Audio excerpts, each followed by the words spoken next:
શહેરમાં છાસવારે હત્યાની ઘટના પ્રકાશમાં આવતી રહી છે। સુરત શહેરમાં ક્રાઇમની ઘટનાઓ વધતા સામે પોલીસ દ્વારા કાર્યવાહી કરવામાં આવે છે, પરંતુ ગુનેગારોમાં તેનો કોઈ ડર જોવા મળતો નથી। સુરતમાં ફરી એક હત્યાની ઘટના પ્રકાશમાં આવી છે। સુરતના ભેસ્તાન વિસ્તારમાં હત્યાની ઘટના બની છે, જ્યાં પોલીસ દ્વારા અજાણ્યા શખ્સો સામે હત્યાનો ગુનો નોંધી કાર્યવાહી શરૂ કરવામાં આવી છે। આખરે શા માટે સુરતમાં ક્રાઇમની ઘટના વધી રહી છે? કોઈપણ પ્રકારની વિવાદ વિના સુરતમાં યુવકોની હત્યા કરવામાં આવી હોવાની ઘટના બની છે।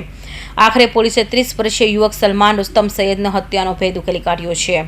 નાના છોકરાઓ બાબતે ઝઘડો થયેલો, એ બાબતની અદાવત રાખી ગઈકાલે રાત્રિના લગભગ પોણા 12 વાગ્યાના સુમારે આ કામના આરોપીઓ છે આ ફરિયાદીના જે દીકરા છે બરમ જનારને જીવલેણ હુમલો કરી એનું મોત નીપજાયેલ છે। ઉપરાંત ફરિયાદીના જે અન્ય એક દીકરા છે એને પણ ઈજા પહોંચાડેલ છે। એ બાબતની ફરિયાદ આપતા એ લોકોને ભેસ્તાન પોલીસે તુરંત ડિટેન કરેલો છે અને એ લોકોને ધરપકડ કરવાની કાર્યવાહી ચાલુ છે અને વધુ પુરાવા ભેગા કરી એ લોકોને આવતીકાલે પોલીસ કસ્ટડીમાં તજવીજ કરવામાં આવનાર।